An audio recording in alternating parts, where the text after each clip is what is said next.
कहते हैं अगर हौसला बुलंद हो तो कोई भी सपना अधूरा नहीं रहता।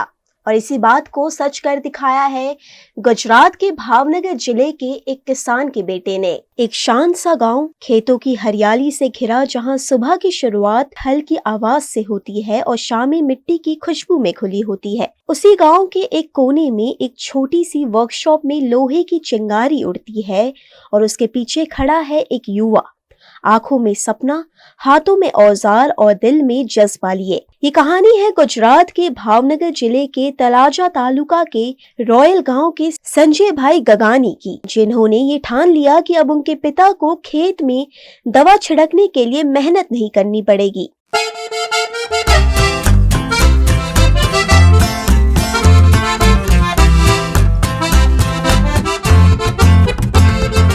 कहते हैं जरूरत ही आविष्कार की जननी होती है और संजय ने इस जरूरत को सपना बना लिया।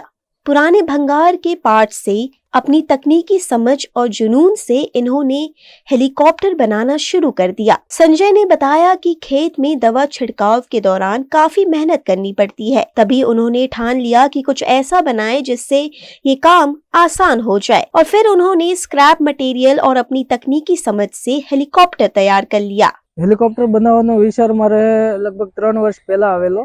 हेलिकॉप्टर बनाववा पाछळ મેં લગભગ 7 થી 8 લાખ રૂપિયાનો ખર્ચ કર્યો છે। हेलिकॉप्टરમાં આપણે જોઈએ તો નોર્મલ અત્યારે આપણે સ્પોર્ટ બાઇકનું એન્જિન યુઝ કર્યું છે, એટલે નોર્મલ પેટ્રોલ જ યુઝ થાય છે। हेलिकॉप्टर બનાવવા પાછળનો આપણો આશયની વાત કરીએ તો મેન ખેડૂતો માટે જ છે।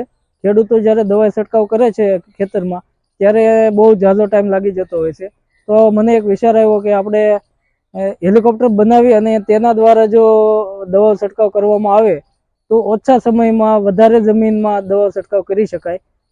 તેથી મેં हेलिकॉप्टर બનાવવાનું સ્ટાર્ટ કરેલું।